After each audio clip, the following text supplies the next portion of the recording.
This meeting is being recorded. Good morning, good afternoon, good evening, folks. Michael Zuber, one rental at a time. Back with his good friend Taylor from Life Goal Investments. How you doing, buddy? I'm doing great. Thanks for having me as always. This is a pleasure. Yeah, so I don't know if you had a chance to listen or rewatch or read the transcript from Powell's 60-minute Q&A. I actually watched it in real time. He's very sensitive to the fact that he doesn't want to basically say the Fed's going to cause a recession. But come on, the Fed's going to cause a recession. Can we just stop? Look at the news. Look at the data. Yikes. Well, to his standpoint, he almost has to say that, right? Because again, recessions can be self-fulfilling, right? If the consumer believes and the consumer acts, it causes a recession. So I get the marketing, but they are clearly raising rates, which is crushing demand in lots of interesting areas. We just talked about the bond market, which is just yet another area, but real estate, for example, transactions are going to fall off a cliff. We just saw 18 million homeowners that were qualified at 3, not qualified at 6. This is all real demand being crushed, and they're going to break the economy, I think. And we'll get back, we'll get on that topic. But the one that really gets me when it comes to the consumer of mortgages, et cetera, is when someone gets approved for a certain dollar amount, and then they go and they actually like, all right, we're ready to buy. And they're like, hold on. We've gone from 3 at the beginning of the year to 6+ now. Yeah. You can't afford that anymore. Yeah, it's funny you bring that up because, again, I have 2 different mortgage brokers that are on every week. And the last 2 weeks, they've said, if you got a pre-approval in the last 72 hours or greater, call your broker again because it's changed. 3 days. 3 days? 3 days. Oh, my God. That's tough. I have a buddy who's in that business, and he's been laying off people. This is their 9th round of layoffs. He works for a big company.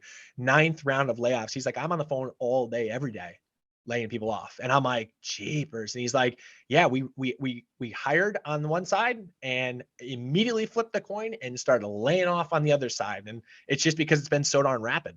And to that point, like, this is how they can break the economy. And again, the other thing that people, I don't know if they realize, maybe on my channel they do, our economy, my opinion, not yours, agree, disagree, is mainly a confidence game. If you're confident, you spend, and if you don't, you conserve. And it's really that simple. And right now, the negative headlines have started, and I believe have just started.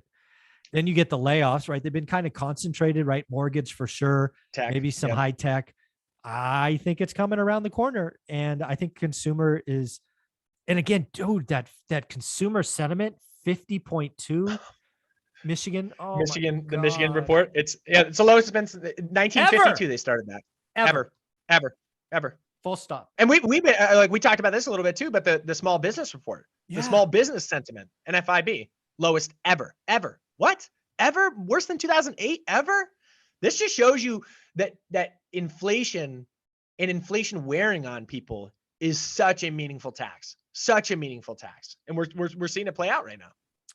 Yeah. So again, we talked a little bit about leading and lagging indicators. I believe the Fed, right or wrong, looks in the rear view mirror, meaning lots of lagging indicators. They're anchored on the consumer is strong and unemployment is strong.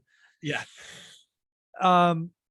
I think the underlying economy is already weak, and I'm afraid it's crumbling, right? I think termites, whatever your analogy is, I don't think it gets better from here. I mean, how fast could this kind of fall apart? Are you looking at anything like that? Yeah, I mean, I think from an economic standpoint, we're in a tough spot because they still have not shown the ability to control inflation. So this is kind of like a two-sided war of the Fed. So like selling out of the market is a two-sided thing where you decide to sell here. Okay, you got to decide to buy back in at some point on the other end.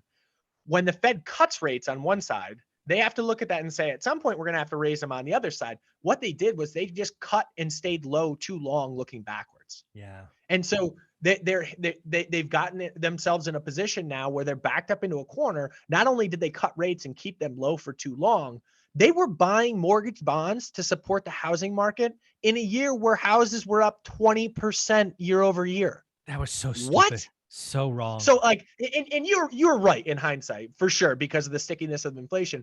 But what I said, going back to kind of thinking about the Fed before this inflation was so persistent, is that I don't blame them for having cut rates and kept them low for too long. I didn't. Now I do because it's so persistent. But I blame them for continuing to sit in the market and buy bonds, especially mortgages in a mortgage runaway, in a housing runaway market. It just seemed absolutely crazy to me, but that's where they're at. And so I'll go to my defense looking backwards as to why they needed to keep rates, in my opinion, as low as they did. And again, they were low too long, but I do support why they were low. And I talked about this before, but deflation is a much bigger problem in the long run for an economy than inflation is. It sounds like the greatest problem in the world. Like, oh yeah, prices come down, like awesome, whatever.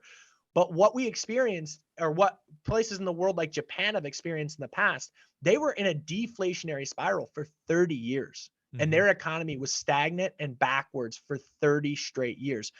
When you have inflation, the Fed can control it. It's painful. They're going to stand on the brakes and yank rates higher until they force us into recession, which we can argue about when that's going to come. It's going to come. On the other side, deflation is an issue that no one in the world has ever solved in it with just using the tools of monetary policy, fiscal stimulus, et cetera. You cut rates to zero. Japan did that. You flood the market with liquidity, buying bonds. Japan did that. You do targeted asset purchases. Japan did that. None of these things solve the deflationary problem. So that was what the Fed was scared to death of in the past, which is why they moved so slow off of zero. But in hindsight, much, much too slow. Yeah, the one that always got me was, I think there was a month where the CPI print, the first time the CPI print was 7 or 6.8, maybe it was. I think it was last May. May was when it had the meaningful tick up. And they still bought for like another 8 months. I'm like, what are you guys doing? That was a sign, Powell. Write that in your memoirs. That was the point where you jumped the shark and you kind of stayed at the party a little bit too long and got another drink. Yeah. He was punch drunk and the market was punch drunk. Look what it did. Holy smokes. Yeah. Again, I think Elon Musk is absolutely right. What we are about to go, I think we have 2 years of pain. I think we have stagflation, recession, whatever order you want to call it. I don't see any good news for 2 years. I think we have to wipe capital out. I think there has to be asset resets, bankruptcies, pain. I think it was Elon Musk that said that money rained down on fools. Time to suck that liquidity out. And the other thing that's really interesting, we're talking about US, but we have central banks around the world raising rates. Inflation in the UK, 11%. They raised rates. Australia, Hungary. Everywhere. Switzerland Switzerland the first time in 15 years. They don't do that. Switzerland doesn't do that. Yeah. Hungary pulled this. So we put out something on Instagram on this the other day. In one day, overnight, early morning for us, Switzerland, first time in 15 years. Hungary, a surprise rate hike that no one saw coming. And then everyone saw the Bank of England raising rates. But the three of them overnight plummeted our market. I think it was last Thursday or something like that. But this is, and that's one of the other things that like I kind of like say that the Fed's got a little bit of something to lean on a little bit there to say it's like, they aren't the only one doing what they've done or what mistake they made in the past. And maybe it was central banks in general being too lenient. And maybe it's also, you could say, listen, like, dummy, we're the biggest economy in the world. People follow our lead. We should have been raising rates sooner and they would have all followed behind us, which is a very probable argument. I think that's it. I don't think we've ever talked to this. I don't think I've ever asked anybody. I'm going to ask you this. I think there's a good chance we have a worldwide recession, right? There's always, I think it's, I forget the IMF. Yeah. Whoever puts out the GDP print for the world. I think last time I saw it was 3.2%. Again, a lot of that on the back of China. It got cut since then. Oh, it did. Oh, great. Could we have a negative GDP print for the world? Maybe sometime this year or next? Yeah. So I don't take anything as super educated coming on this, but I do think that there could be, right? Because the global pandemic did what it did, and every central bank around the world essentially flooded money into the market. It caused weird economic scenarios to play out. And now we're reaping we reaped the reward last year into 2020 and then into 2021. And now we're starting to experience, okay, we did all that. We kept rates too low over time. And now things are starting to suction down a drain. And I think that the supply chains are coming worldwide at this point, and we're huge consumers. Europe is massive consumers. Between the two of us, we're two huge economies that are looking to be really, really tough shape right now.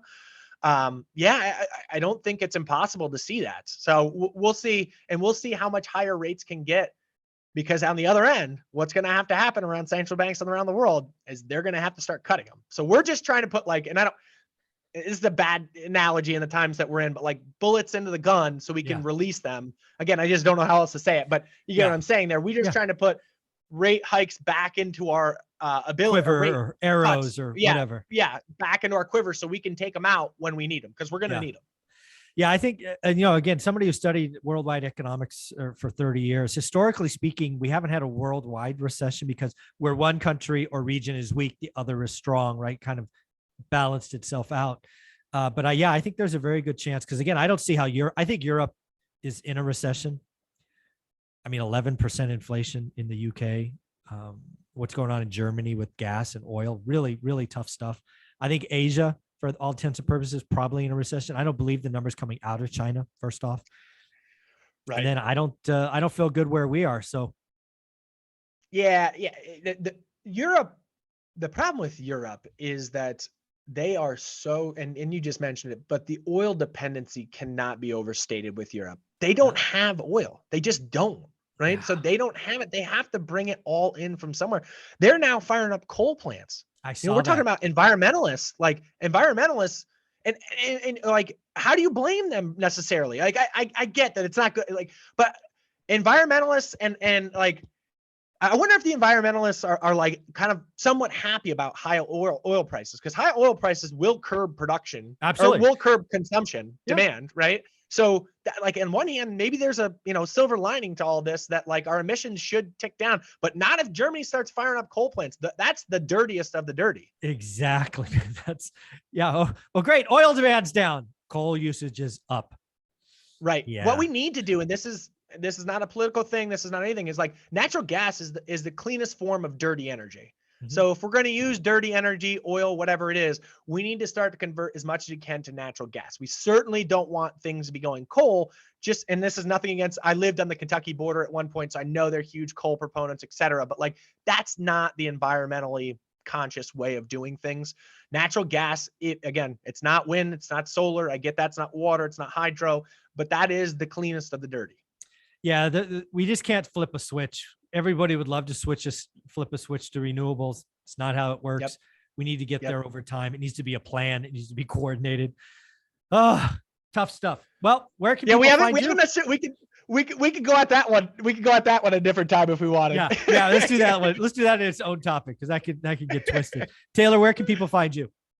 Yeah, follow us at Life Goal Investments on Instagram. So at Life Goal Investments on Instagram. Awesome, Thanks, Michael. You're the man. Thank you.